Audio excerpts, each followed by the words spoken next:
सदे से आते हैं हमें तड़पाते हैं, वो चिट्ठी आती है वो पूछे जाती है।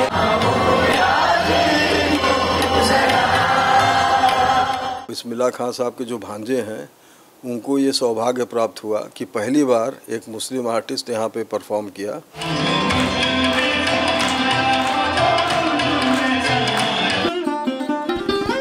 काशी के संकट मोचन मंदिर का छोटा और साधारण सा हॉल, यहाँ किसी बड़े कलाकार द्वारा परफॉर्म करने की कल्पना करना भी शायद मुश्किल है, लेकिन सच ये है कि देश दुनिया के तमाम फेमस कलाकार यहाँ परफॉर्म करने के लिए काफी बेताब रहते हैं और आप ये अंदाजा भी नहीं लगा सकते कि एक ही परफॉर्मेंस से लाखों करोड़ों कमाने वाले एक कलाकार यहाँ परफॉर्म करने के लिए 1 रुपए भी नहीं लेते।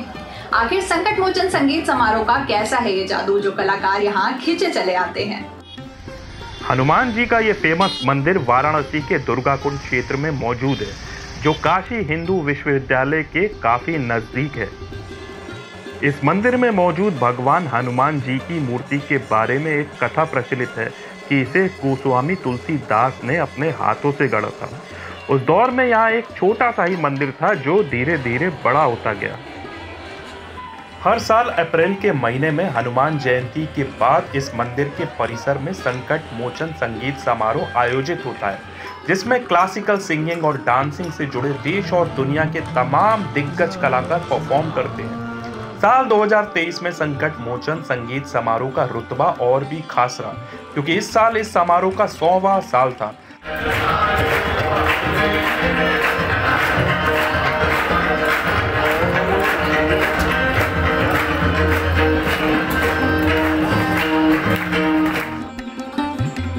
संकट मोचन संगीत कब और कैसे शुरू हुआ और 100वां साल का यह सफर कैसा रहा, इस बारे में मंदिर के महंत विशंबर नाथ मिश्र बताते हैं।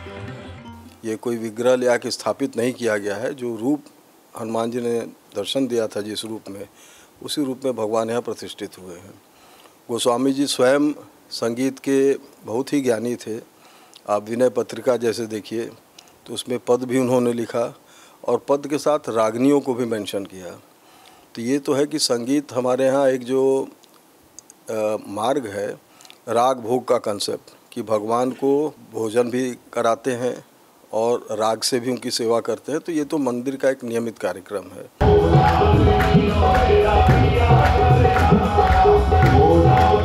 तो ये संभवतः शुरू तो गोस्वामी जी के समय से हुआ है, लेकिन इसका ये रूप जो है ये आज से 100 वर्ष पहले हमारे पूर्वजों ने इसको एक और ऑर्गेनाइज्ड वे में शुरू किया, जिसमें बनारस के कलाकारों का सबसे बड़ा स्थान रहा है।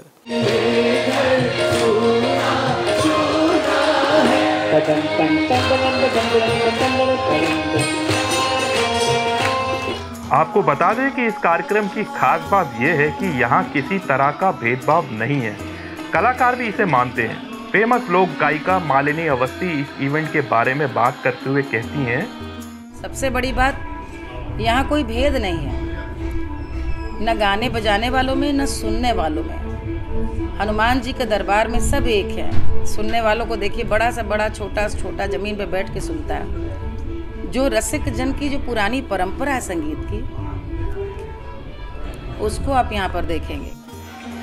इस संगीत समारोह में आज भले ही महिला और पुरुष कलाकार सभी को बराबरी का मौका दिया जाता है, लेकिन शुरुआत में ऐसा नहीं था। पहले यहाँ सिर्फ पुरुष कलाकार ही परफॉर्म कर सकते थे।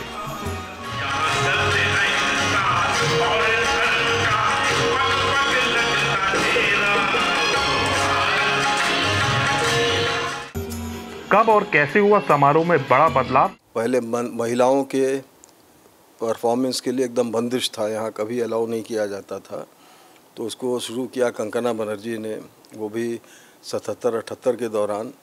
सहसा उनके मुंह से जो है एक सुर लग गया, तो हुआ कि महिला ने गा दी, अब क्या बचा है, तो महिला का भी परफॉर्मेंस शुरू हुआ। फिर महिलाओं का नृत्य वर्जित था, वो भी शुरू हुआ ये 84-85 के दशक में। साल दर साल संकट मोचन संगीत समारोह फेमस होता रहा और नए नए कलाकार और ऑडियंस भी जुड़ते चले गए। समारोह में महिला कलाकारों के शामिल होने की बंदिश तो हट चुकी थी, लेकिन फिर भी एक बड़ी समस्या आई, वो थी धर्म की। तब तक इस आयोजन में सिर्फ हिंदू कलाकार ही परफॉर्म करते आए थे। ऐसे में मुस्लिम समेत दूसरे धर्मों के कलाकार को यहाँ परफॉर्म करने की अनुमति कैसे मिली, इसकी कहानी भी काफ़ी इंटरेस्टिंग है। मुस्लिम आर्टिस्ट यहाँ कभी परफॉर्म नहीं करते थे, अब जो भी वजह रहा हो, लेकिन ये जब घटना हुआ 2006 में बम विस्फोट का, तो मुमताज़ जो बिस्मिल्लाह खान साहब के जो भांजे हैं, उनको ये सौभाग्य प्राप्त हुआ कि पहली बार एक मुस्लिम आर्टिस्ट यहाँ पे परफॉर्म किया। उसके बाद से एक नया रास्ता खुला। संकट मोचन संगीत समारोह को भव्य रूप देने के लिए मंदिर परिसर को बेहतरीन तरीके से सजाया जाता है। यहाँ एक आर्ट गैलरी भी बनाई गई है जिसमें पूर्वांचल के तमाम कलाकारों की कृतियां रखी गई हैं। संकट मोचन मंदिर में इस साल आयोजित हुए संगीत के इस शताब्दी समारोह में 10 से 16 अप्रैल के बीच करीब 58 कार्यक्रमों में 180 कलाकारों ने परफॉर्म किया। इनमें फेमस सिंगर सोनू निगम, शिवा मणि समेत कई बड़े आर्टिस्ट शामिल थे। इस इवेंट में क्लासिकल सिंगर से प्रेरित होकर सोनू निगम ये बात बोल पड़े। इतना बड़ा मंच, इतना पवित्र मंच, जहाँ पे वो लोग आके गा चुके हैं जिनको हम सुन के बड़े हुए हैं या जिनको हम आज सुनते हैं, सीखते हैं उससे। क्योंकि मेरा बैकग्राउंड तो क्लासिकल म्यूजिक का नहीं है, सीखने का मौका नहीं मिल पाया कुछ भी, पर हम सीखते हैं, लेकिन सुन के सीखते हैं कि तो भगवान की इच्छा है, जिसको बुलाएगा अपने मंच में वो गाएगा, और क्या गाएगा ये भी उसकी इच्छा है। बड़ी बात यह है कि म्यूजिक के इस वर्ल्ड लेवल इवेंट के थ्रू आम लोगों को बिना किसी पैसे के उन नामी कलाकारों की कला को देखने और समझने का मौका मिलता है, जो अक्सर बड़े संगीत कार्यक्रमों में ही नजर आते हैं, और वहाँ भी एंट्री महंगी टिकटों पर ही मिल पाती है।